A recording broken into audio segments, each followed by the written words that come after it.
Bicara soal kuliner tidak akan pernah ada habisnya. Satu lagi inovasi kuliner unik dari olahan pisang.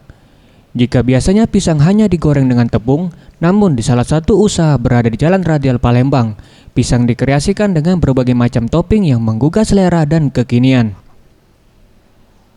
Zai, pemilik kedai, menyampaikan, mengubah pisang goreng dengan topping terinspirasi dari keberadaan donat maupun martabak dengan beraneka topping. Untuk proses pembuatan, pisang digoreng dengan tepung yang sudah diracik khusus, lalu dibubuhi berbagai macam topping, keju, coklat, tiramisu, green tea, bolok nice hingga mozzarella yang dihargai mulai dari Rp16.000 hingga Rp38.000. Ada dari coklat batang, ada juga coklat cair. Dari rasa-rasanya ada tiramisu, tutti frutti, choco maltin. Gitu. Terus juga ada lagi yang ini produk kita yang terbaru yaitu pisang bolognese mozzarella.